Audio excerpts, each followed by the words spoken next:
MK Modi learning management system में आपका स्वागत है।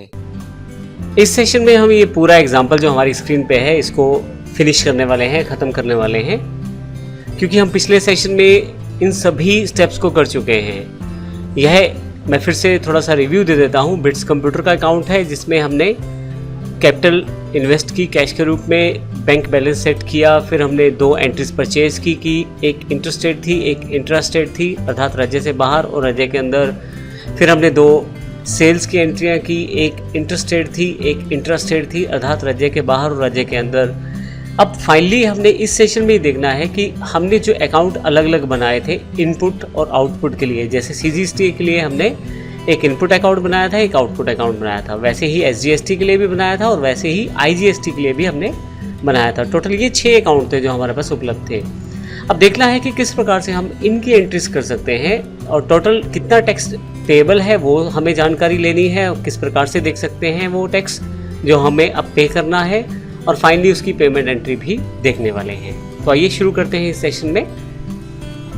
तो हमने अभी तक जो इनपुट टैक्स जो दिया है और आउटपुट टैक्स जो लिया है सेल्स में, उसकी सारी इन्फॉर्मेशन हम देख सकते हैं। इसके लिए आप गेटवे ऑफ टैली से सबसे पहले डिस्प्ले पे आ जाएं और यहाँ से स्टैट्यूटरी रिपोर्ट्स हैं, इस पे आके आप एंटर कर दें और स्टैट्यूटरी रिपोर्ट्स में जीएसटी पे आ जाएं। जीएसटीआर 1 और जीएसटीआर 2 आपके पास यहाँ अवेलेबल है। जीएसटीआर 1 में आप जितना भी आपने सेल्स किया है उससे रिलेटेड सारी रिपोर्ट आपको मिलने वाली है। मैं एंटर कर देता हूँ। आप देखेंगे यहाँ पे मेरे पास जो है ऊपर ड्यूरेशन दी हुई है 1 जुलाई से 31 जुलाई तक का। टोटल नंबर ऑफ वाउचर्स जो है वो 4 हैं, जिनमें से रिटर्न में 2 इंक्लूड किए गए हैं क्योंकि 2 ही सेल्स के वाउचर हैं और 2 ही जीएसटीआर 1 में शामिल किए जाएंगे, क्योंकि जीएसटीआर 1 में सेल से रिलेटेड रिकॉर्ड आने वाला है, क्योंकि परचेज से रिलेटेड रिकॉर्ड नहीं आएगा। इस कारण ये जो नॉट रेलिवेंट फॉर रिटर्न्स है ये दोनों परचेज के वाउचर्स हैं मेरे, इसलिए नहीं आएगा। अब हम बात करते हैं यहाँ B2B अर्थात बाय टू बाय इनवॉइसेस जो हमने काटे हैं उसकी टोटल वैल्यू जो है वो 1,25,000 रुपये है, जिसपे हमारे पास इंटीग्रेटेड टैक्स दिया गया है 11,700, सेंट्रल टैक्स है 5400, स्टेट टैक्स जो है वो 5400 है। टोटल टैक्स अमाउंट 22,500 है। ये हमारे पास इन्फॉर्मेशन यहाँ पे है। इसकी डिटेल भी आप यहाँ से देख सकते हैं। इसके लिए आप एंटर कर दें इसको तो आपके पास फर्दर डिटेल और खुल जाएगी जिसमें सेल्स वाउचर दिखाए गए हैं। पहली जो सेल्स वाउचर है यहाँ दीपल कंप्यूटर राजपुरा पंजाब की है, इंटरस्टेट सेल्स थी हमारी, और टोटल यहाँ पे 11,700 का जो टैक्स जो हमने लिया है 11,700 का आईजीएसटी टैक्स जो हमारे पास यहाँ उपलब्ध है। ड्रोन कंप्यूटर अंबाला की कंपनी है, हरियाणा की है, इंट्रास्टेट सेल्स है 60,000 के ऊपर, सीजीएसटी और SGST, central tax amount, state tax amount हमारे पास 5400 यहाँ पे अवेलेबल है। तो इस तरह से मैं देख सकता हूँ टोटल टैक्स अमाउंट यहाँ 22,500 हमारे पास आ चुकी है सेल्स करने के दौरान। ये सेल्स का इन्फॉर्मेशन आप यहाँ से देख सकते हो। अगर आप देखना चाहते हो परचेज से रिलेटेड इन्फॉर्मेशन तो जीएसटी 2 पे चले जाएं आप। यहाँ पे फिर से देखेंगे कि 4 वाउचर टोटल है, इंक्लूड रिटर्न में जो है वो परचेज वाले हैं। जीएसटीआर 2 जो है वो परचेज से रिलेटेड इन्फॉर्मेशन आपको दिखाने वाला है। सबसे पहले B2B इनवॉइसेस पे आ जाए। यहाँ पे यदि आप देखें तो 2 यहाँ पे परचेज के वाउचर अवेलेबल हैं। एक अम्बाला का इंट्रास्टेट 50,000 की टैक्सेबल वैल्यू का माल था और सीजीएसटी और एसजीएसटी 4500 रुपये, 9,000 टोटल अमाउंट यहाँ पे हमारे पास अवेलेबल है। सीटेक कंप्यूटर है, लुधियाना पंजाब की पार्टी है, इंटरस्टेट परचेज है, तो यहाँ पे आईजीएसटी लगा हुआ है 9,000 रुपये का 50,000 के ऊपर। टोटल टैक्स आप दे सकते हैं 18,000 रुपये। तो इस तरह से 22,500 हमने सेल्स करते हुए टैक्स प्राप्त किया है और 18,000 हमने परचेज करते हुए दिया है। टोटल जो बीच का डिफरेंस है 4500 रुपये, वो हमें कहाँ दिखाई देगा, हमें कैसे पता लगेगा टोटल ड्यू कितना है और फिर उसकी एंट्री किस प्रकार से हम करेंगे। आइए इसकी इन्फॉर्मेशन भी लेते हैं। यहाँ मैं वैसे आपको चार्ट में दिखा देता हूँ। 31/7 की जो एंट्री होगी वो 4500 रुपये जो है अमाउंट टोटल टैक्स की जो ड्यू अमाउंट है वो हमें देनी है। आइए देखते हैं इस इन्फॉर्मेशन को हम कहाँ और कैसे देख सकते हैं। सबसे पहले मैं गेटवे ऑफ टैली से यहाँ से बैलेंस शीट पे आ जाता हूँ। लेफ्ट साइड लाइबिलिटीज पे यदि आप आ जाएं तो करंट लाइबिलिटीज पे चले जाएं। मैं एंटर कर देता हूं यहाँ पे। ऊपर की तरफ यदि आप देखेंगे तो ड्यूटी एंड टैक्सेस यहाँ पे दिखाया गया है। आपने परचेज के रूप में 18,000 रुपये पे किए हुए हैं और 22,500 रुपये आपके पास सेल्स में जो टैक्स है वो आपके पास अवेलेबल हो रखा है। तो टोटल जो डिफरेंस है वो 4500 रुपये है, लेकिन यहाँ पे इस तरह से नहीं दिखाया जा रहा है इसे। अगर आप एंटर करें तो आपके पास इनपुट और आउटपुट दोनों तरह के अकाउंट्स का जो डिफरेंस वो नहीं दिखाया जा रहा, केवल उनकी इन्फॉर्मेशन दिखाई जा रही है। जैसे इनपुट CGST 9% है, इनपुट SGST 9% है, इनपुट IGST 18% है। इसी तरह से आउटपुट अकाउंट्स की इन्फॉर्मेशन भी यहाँ पे है। अब पॉइंट की बात यहाँ पे यह है कि 22,500 रुपये जो टैक्स आपने सेल्स के रूप में लिया है और आपने जो परचेज के रूप में टैक्स पे किया हुआ है 18,000 रुपये, वो यहाँ पे आप डिफरेंस कैलकुलेट करके आइडिया लगा सकते हैं कि 4500 हमारे ड्यू हैं। लेकिन अगर मैं एक एंट्री कर दूँ तो उससे फिर मैं क्लियरली यहाँ पे अपनी जो लाइबिलिटी है वो शो भी कर सकता हूँ। तो आइए देखते हैं किस प्रकार से वो एंट्री हम लोग कर सकते हैं। इसके लिए सबसे पहले हमें एक अकाउंट बनाना पड़ेगा। तो अकाउंट्स पे चले जाएं आप, यहाँ से लेजर्स पे आ जाएं। लेजर्स पे हमारे पास यहाँ पे सिंगल लेजर और मल्टीपल लेजर दोनों तरह की लेजर दी हुई है। अभी मैं केवल आपको अकाउंट दिखाना चाहता हूँ, तो यहाँ पे अल्टर पे आ जाता हूँ मैं यहाँ से, और नीचे की तरफ यदि आए तो GST पेबल का एक अकाउंट हमने ऐड किया है अलग से, ताकि मुझे ये पता लग जाए कि टोटल अमाउंट ड्यू कितनी है जो मुझे गवर्नमेंट को पे करनी है। मैं एंटर कर देता हूँ इसे। GST पेबल अकाउंट जो आपको बनाना है वो ड्यूटीज़ एंड टैक्सेस हेड के अंतर्गत बनाना है, और यह टाइप ऑफ ड्यूटी और GST जो है वो आप यहाँ पे अदर्स भी रख सकते हैं। मैं एंटर कर देता हूँ इसे। कोई भी कैलकुलेशन का परसेंटेज नहीं दिया मैंने। फाइनली नोट एप्लीकेबल, सिर्फ मुझे एक अकाउंट बनाना है ड्यूटीज़ एंड टैक्सेस में GST पेबल का, ताकि मैं अमाउंट को कैलकुलेट कर पाऊँ। तो वो मैंने यहाँ पे क्रिएट कर लिया है। अब इस अकाउंट के साथ मुझे एंट्री करनी है ताकि मैं अपनी टोटल ड्यू अमाउंट जो है उसको देख पाऊँ। तो आइए उसकी एंट्री करके देखते हैं। इसके लिए मुझे एक जर्नल एंट्री पास करनी है जिससे मैं इस इन्फॉर्मेशन को चेक कर पाऊँ। इसके लिए मैं अकाउंटिंग वाउचर्स पे चला जाता हूँ, यहाँ से जनरल वाउचर सेलेक्ट कर लेता हूँ। अब जनरल वाउचर में मुझे सभी आउटपुट अकाउंट्स को डेबिट करना है, जैसे कि आउटपुट CGST। देखिए अमाउंट 5400 यहाँ दिखा रहा है, तो मैं 5400 फिल कर देता हूँ, एंटर कर देता हूँ। वैल्यू 0 हो जाएगी। फिर से बाय में अगला आउटपुट अकाउंट, आउटपुट SGST, इसकी वैल्यू भी 5400 है, तो 5400 कर देता हूँ यहाँ से मैं। फिर से बाय में आउटपुट IGST 18%, जो अमाउंट यहाँ दिखा रहा है जैसे 11,700 है, तो यही मैं यहाँ पे फिल कर रहा हूँ अभी। अब मैंने सारे आउटपुट अकाउंट्स को डेबिट कर लिया है, मुझे क्रेडिट करने हैं सभी इनपुट अकाउंट्स। अब इसके लिए मैं यहाँ पे 2 करके, और फाइनली मुझे इनपुट अकाउंट्स को क्रेडिट करना है। तो इनपुट सबसे पहले मैं CGST ले लेता हूँ। अमाउंट किस तरह से आप कन्फिगर करेंगे, देखिए यहाँ पे 22,500 जो अमाउंट दिखा रहा है, इसमें से आपको 18,000 रुपये लेस करने हैं। तो आपके पास वो अमाउंट आ जाएगी जो आपके पास एक्चुअल इनपुट CGST है। तो यहाँ पे 4500 का डिफरेंस है, तो वो यहाँ फिल कर देता हूँ मैं। इसी तरह से अगले वाले में यहाँ पे फिर से मुझे एक और इनपुट अकाउंट को लेना है, वो इस बार ले लेता हूँ SGST।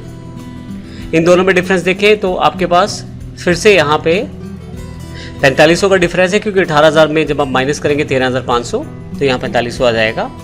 अब ये कैलकुलेशन किस तरह से कर रहा हूँ मैं, असल में मैंने पहले से कन्फिगर कर लिया था GSTR 2 में से कि मेरी टोटल अमाउंट ड्यू का है, वही मुझे डालनी है एक्चुअल में। इसके लिए आपको अलग से कुछ नहीं करना है, वही अमाउंट डालनी है जो मैंने चार्ट में भी आपको दिखाई थी, जो आपने कैलकुलेट की थी। ये तो सिर्फ एक तरीका है ताकि आप यहाँ एंट्री गलत ना करें। तो इसलिए जो अमाउंट यहाँ पे टैली दिखा रहा है उसमें से मैं उस इनपुट SGST के अमाउंट लेस कर रहा हूँ, वो यहाँ पे आ जाएगा। और फाइनली इसी तरह से अब मुझे एक और इनपुट अकाउंट लेना है। यहाँ पे वो अकाउंट है हमारे पास IGST। दोनों पर जो डिफरेंस है फिर से यहाँ पे 9,000 रुपये है, तो वो मैं फिल कर देता हूँ यहाँ पे, ताकि मेरा जो अकाउंट है 0 हो जाए। अब अल्टीमेटली आपको यहाँ 0 करना है, ऊपर भी 0 आना चाहिए सब आउटपुट के अकाउंट्स के साथ, और नीचे भी इनपुट के सभी अकाउंट्स के साथ 0 आना चाहिए। तो वो वैल्यू आपको फिल करनी है जिससे ये 0 आ जाए। ये वैल्यू आप देख सकते हैं जब आपने GSTR 2 देखा था, जो अमाउंट वहाँ था इनपुट का वही अमाउंट यहाँ फिल करना है, और ऊपर जो आउटपुट का GSTR 1 में अमाउंट था वही आपको यहाँ फिल करना है। अगर आप कैलकुलेशन में कुछ कंफ्यूज हो रहे हैं तो आप उन दोनों को, जो GSTR 1 अमाउंट में थे और GSTR 2 में थे, उनको आप कॉपी पेन की सहायता से नोट करके रख लें, और वही आपको अमाउंट यहाँ देना है, वही अमाउंट मैंने यहाँ दिया है। फाइनली टू GST पेबल, और सबसे इंपॉर्टेंट बात, सबका 0 यहाँ आना चाहिए। अगर सबका 0 आ रहा है तो आपकी एंट्री बिल्कुल ठीक जा रही है यहाँ पे।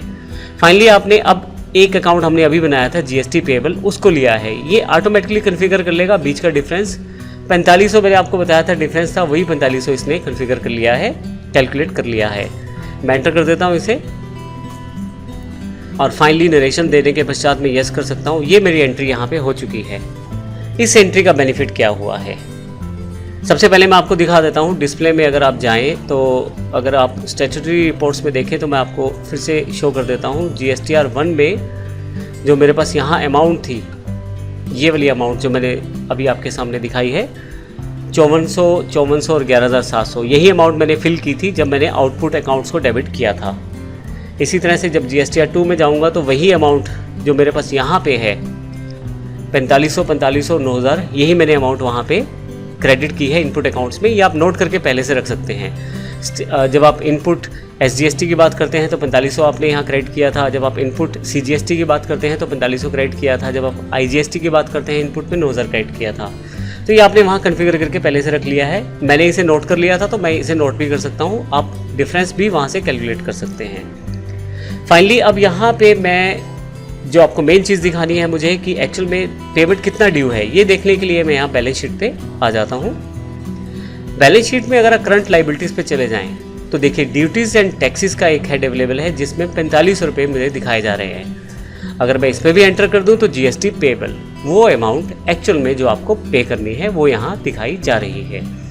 तो इस जनरल एंट्री से आपको बेनिफिट ये हुआ है कि पिछली बार आपको 22,500 रुपये क्रेडिट दिखा रहा था और डेबिट में 18,000 रुपये दिखा रहा था। अब दोनों का डिफरेंस कैलकुलेट करके उसने दिखा दिया है कि टोटल आपका ड्यू बैलेंस कितना है, 4500 आपको देना है गवर्नमेंट को। तो इस तरह से मैं पेबल अमाउंट यहाँ निकाल सकता हूँ इस जनरल एंट्री के साथ में। अब फाइनली एक एंट्री हमारे पास पेंडिंग है, वो है पेमेंट की। आइए देखते हैं पेमेंट हम किस प्रकार से करेंगे। तो आइए अब फाइनल एंट्री की तरफ चलते हैं। हम इस टैक्स को किस प्रकार से पे करेंगे, उसकी पेमेंट की एंट्री हमें देखनी है। इसके लिए अकाउंटिंग वाउचर्स पे आ जाएं आप। अकाउंटिंग वाउचर्स में से मुझे पेमेंट सेलेक्ट करना है, लेकिन अब की बार पेमेंट सिंपल नहीं, मुझे स्टैट्यूटरी पेमेंट करना है। तो इसलिए स्टैट्यूटरी यहाँ से मैं सिलेक्शन कर लेता हूँ, payment voucher. Type of duty tax GST select करना है आपको, एंटर कर दें। यहाँ मैंने डेट 1/7 से 31/7 सेलेक्ट कर ली है। यहाँ टाइप ऑफ पेमेंट आपको रेगुलर सेलेक्ट करना है, मैंने सेलेक्ट कर लिया है यहाँ से। अब फाइनली कैसे आप पे करना चाहते हैं, बैंक से या कैश से? मैं बैंक से पे करना चाहता हूँ। IDBI मेरे पास बैंक अकाउंट है और यहाँ पे मैं जिसकी पेमेंट करना चाहता हूँ उस अकाउंट को यहाँ शो करूँगा। GST पेबल अकाउंट है। अब देखिए यहाँ करंट बैलेंस 4500 रुपये है जो मुझे पे करना है, तो मैं इसी 4500 को यहाँ पे एंटर करूँगा। तो मेरे पास ये GST पेबल यहाँ 0 दिखा दिया है इसने। तो इस तरह से मैं इस एंट्री के पश्चात अपनी पेमेंट कर सकता हूँ। एंटर करूँगा यहाँ नीचे।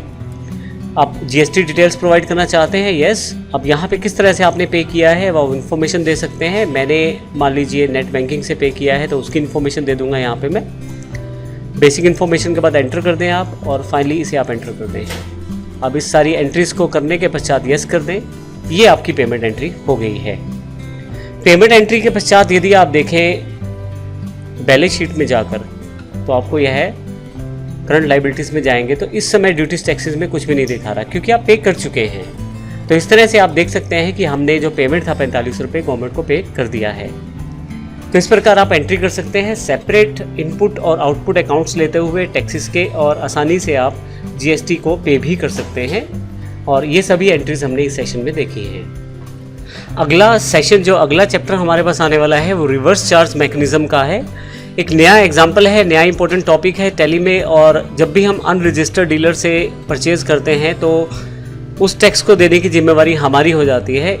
इस एजम्पशन के साथ रिवर्स चार्ज मैकेनिज्म गवर्नमेंट की तरफ से GST पे इम्प्लीमेंट किया गया है। इसकी जानकारी हम अगले आने वाले सेशन में लेने वाले हैं। धन्यवाद।